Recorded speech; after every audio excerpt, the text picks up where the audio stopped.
சட்டப்பேரவை தேர்தலில் தனித்து போட்டியிடப் போவதாக தேமுதிக அறிவித்திருப்பதால் தமிழக அரசியலில் அதிர்வலைகள் ஏற்பட்டுள்ளன. தேமுதிகவின் இந்த முடிவை தொடர்ந்து அந்த கட்சியை எதிர்பார்த்திருந்த பிற கட்சிகளின் நிலைப்பாடு குறித்து செய்தியாளர் தியாகச்செம்மலிடம் கூடுதல் தகவல்களை பெறலாம்.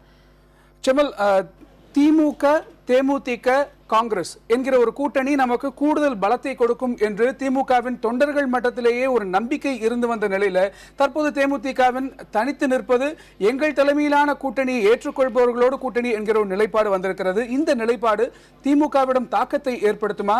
திமுகவின் அடுத்த கட்ட நகர்வு எப்படி இருக்கும்? கணேஷ், நீங்கள் சொன்னது போன்று திமுகவை பொறுத்தவரை இன்னொரு கட்சி தலைமையில் கூட்டணி செல்வது என்பதற்கான வாய்ப்புகள் துளியளவும் இல்லாத ஒரு நிலையில் தேமுதிக திமுக இடையிலான கூட்டணிக்கு இனி வாய்ப்புகளே கிடையாது என்றுதான் நேற்றைய விஜயகாந்தின் அறிவிப்பு மூலம் நம்மால் புரிந்து கொள்ள முடிகிறது. இன்னும் தெளிவாக பிரேமலதா விஜயகாந்த் பேசும்போது திமுக அதிமுக கட்சிகளுக்கு மாற்றாக தொடங்கப்பட்டது தேமுதிக.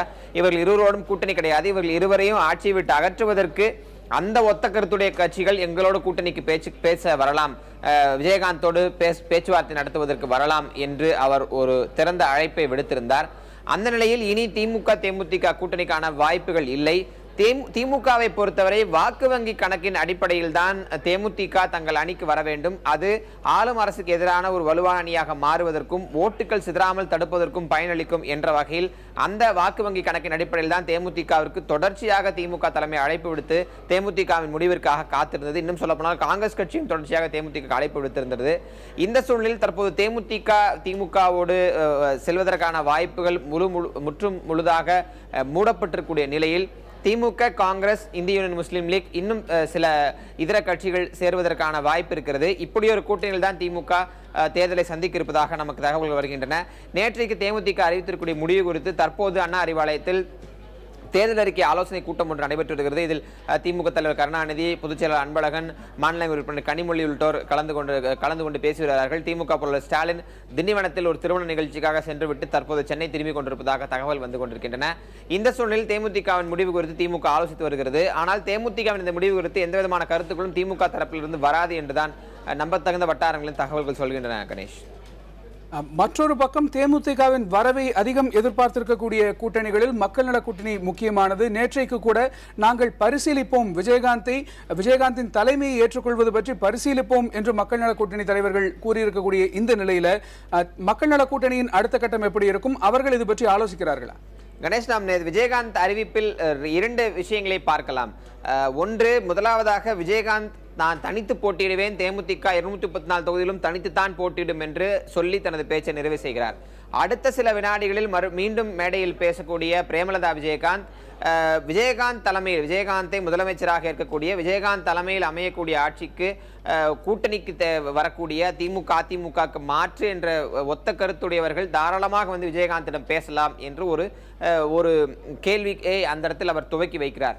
இந்த கேள்விக்கான பதில்களாகத்தான் மக்கள் நல கூட்டணி அதை வரவேற்பதும் பாரதிய ஜனதா கட்சி அதை வரவேற்பதுமாக பார்க்கிறது. ஏனெனில் ஏற்கனவே மக்கள் நல கூட்டணி திமுக அதிமுகக்கு மாற்று என்ற அடிப்படையில் செயல்பட்டு வரக்கூடிய காரணத்தினால் விஜயகாந்தோடு பேசலாம் என்கிற ஒரு அடிப்படையில் இதை வரவேற்றிருக்கிறார்கள். ஆனால் அங்கும் மீண்டும் சிக்கலாக வருவது, விஜயகாந்தை முதலமைச்சர் வேட்பாளராக அறிவிக்க வேண்டும் என்ற நிபந்தனையை தேமுதிக தரப்பு வைக்கும் போது அதை மக்கள் நல கூட்டணி தலைவர்களும் தொண்டர்களும் எப்படி ஏற்றுக்கொள்வார்கள் என்கிற ஒரு கேள்வி அரசியல் வட்டாரங்களில் பேசப்படுகிறது. ஏனெனில் ஏற்கனவே வைகோ முதலமைச்சர் வேட்பாளர் மக்கள் நல கூட்டணிக்கு என்ற யூகங்கள் வந்தபோது அதை அந்த கூட்டணி முற்றுமாக நிராகரித்திருந்தது. தேர்தலுக்கு பின் தான் முதலமைச்சர் வேட்பாளரை நாங்கள் தேர்வு செய்வோம் என்று அவர்கள் சொல்லியிருந்தார்கள். இடதுசாரி கட்சிகளும் தேர்தலுக்கு பின் முதலமைச்சர் வேட்பாளரை சொல்வது என்கிற அந்த அடிப்படையில் தான் செயல்பட்டு வருகிறது. இந்த சூழ்நிலையில் விஜயகாந்த் தலைமையில் மக்கள் நல கூட்டணி தன்னை இணைத்துக் கொள்ளுமா என்கிற ஒரு கேள்வியும் இருக்கிறது. இது குறித்து தற்போது தாயகத்தில் மதிமுகவின் தலைமையிலான தாயகத்தில் தற்போது மக்கள் நல கூட்டணி தலைவர்கள் சந்தித்து ஆலோசனை நடத்தி வருவதாகவும், இன்று மாலை மீண்டும் ஒரு ஆலோசனைக்கு பிறகு பிரேமலதா விஜயகாந்தின் இந்த அழைப்பு குறித்து ஒரு இறுதியான முடிவை அவர்கள் எடுப்பார்கள் என்றும் எதிர்பார்க்கப்படுகிறது. கணேஷ், பிரேமலதா விஜயகாந்த் பேசியதாக இருக்கட்டும் அவர்களுடைய ஆட்டிடியூட் என்பது எப்படி இருக்கிறது அப்படின்னு விமர்சகர்கள் சொல்கிறார்கள். அப்படின்னா விஜயகாந்த் அல்லது தேமுதிக மக்கள் நல கூட்டணியோடு இணைந்தார்கள் என்பதை விட மக்கள் நல கூட்டணி விஜயகாந்த் தலைமையில தேமுதிக கூட்டணியில் இணைந்தார்கள் என்பதை தான் அவர்கள் எதிர்பார்ப்பதாகப்படுகிறது. இதை அவர்கள் ஏற்றுக்கொள்வார்களா? இல்ல, மக்கள் நல கூட்டணி மட்டும் கிடையாது, மற்றொரு விஷயத்தையும் நாம் பார்க்க வேண்டியது இருக்கிறது. பாரதிய ஜனதா கட்சி தலைமையில் தேமுதிக தேர்தலை சந்திக்கிறது என்கிற நிலைப்பாடு இல்லாமல் பாரதிய ஜனதா கட்சி பாரதிய ஜனதா கட்சி தேமுதிகவோடு வந்து கூட்டணி அமைக்க வேண்டும் என்கிற அடிப்படையிலும் இந்த நிபந்தனை விதிக்கப்பட்டிருப்பதாகவும் நாம் பார்க்கலாம். ஏனெனில் 2014 நாடாளுமன்ற தேர்தலில் தேசிய ஜனநாயக கூட்டணியில் விஜயகாந்த் தன்னை இணைத்துக் கொண்டாலும் அதில் முதன்மை கட்சியாக இருப்பதற்கே தேமுதிக விரும்பியது. அதனால தான் அந்த கூட்டணியில் 14 இடங்கள், அதிக இடங்களில் போட்டியிட்ட கட்சியாக தேமுதிக இருந்தது. இறுதி வரை யார் தலைமை என்கிற விஷயத்தை வெளிப்படையாக பேசாமல் தேசிய ஜனநாயக கூட்டணி என்கிற அடிப்படையில் தான் அவர்கள் தேர்தலை சந்தித்து வந்தார்கள்.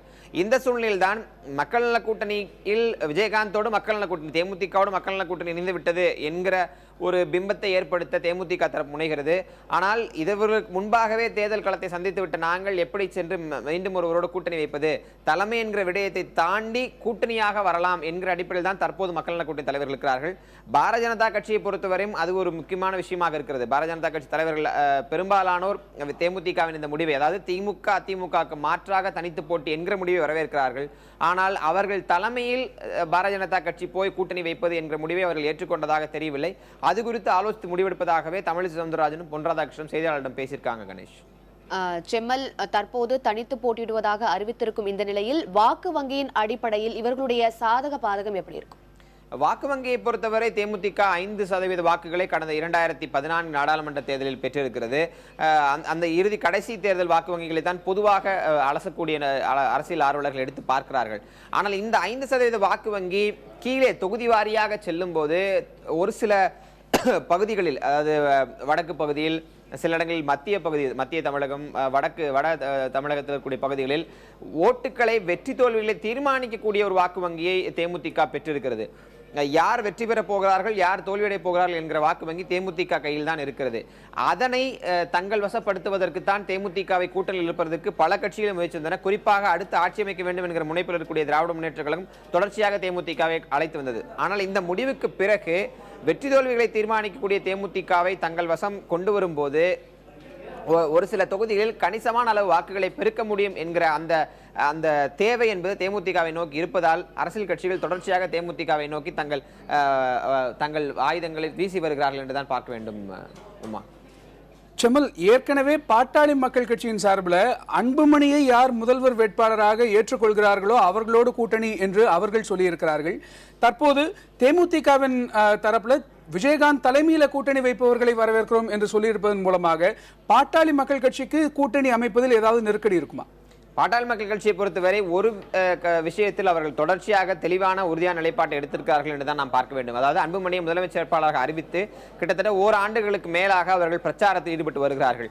அவர்கள் சொல்வதும் அன்புமணியை முதலமைச்சர் வேட்பாளராக ஏற்கக்கூடியவர்களோடு கூட்டணி வைக்கலாம், அந்த தலைமையில் தான் என்பதில் அவர் உறுதியாக இருக்கிறார்கள். ஆனால் பாரதிய ஜனதா கட்சி மட்டும்தான் தற்போது பாமகவோடு சென்று சேருவதற்கான வாய்ப்புள்ள ஒரு கட்சியாக இருக்கிறது. ஆனால் பாரதிய ஜனதா கட்சி யாரை முதலமைச்சர் வேட்பாளராக ஏற்றுக்கொண்டும் களம் காணாத ஒரு அனுபவத்தில் இருந்து வருகிறது. ஒரு சில மாநிலங்களில் சிலரோடு கூட்டணி வைத்து சிலர் தலைமையில் சென்றிருந்தாலும் தற்போது மத்தியில் வலுவான ஒரு ஆட்சி இருக்கக்கூடிய சூழ்நிலையில் மாநிலத்தில் வேறொரு கட்சியின் தலைமையில் கீழ் கூட்டணி வைப்பதா என்கிற கேள்விதான் பாரதிய ஜனதா கட்சி நிர்வாகிகள் மத்தியில் இருக்கிறது. அந்த கோணத்தில் பார்க்கும்போது பாட்டாளி மக்கள் கட்சியின் அந்த நிபந்தனையும் பாரதிய ஜனதா கட்சி ஏற்குமா என்கிற கேள்வி இருக்கிறது. ஒருவேளை பாரதிய ஜனதா கட்சி ஏற்றால் பாட்டாளி மக்கள் கட்சியும் பாரதிய ஜனதா கட்சியும் கூட்டணி அமைக்கலாம். இல்லை என்றால் பாட்டாளி மக்கள் கட்சி ஏற்கனவே இருக்கக்கூடிய அதே நிலைப்பாட்டில் தனித்து களம் காணுவதுதான் இந்த தேர்தலில் ஒரு நிலையாக இருக்கும். கணேஷ், நிச்சயமாக செம்மல், தேமுதிக தனித்து போட்டியிடும் என அறிவித்ததற்கு பிறகு திமுக உள்ளிட்ட கட்சிகளின் நிலைப்பாடு குறித்த உங்களுடைய தகவல்களுக்கு நன்றி.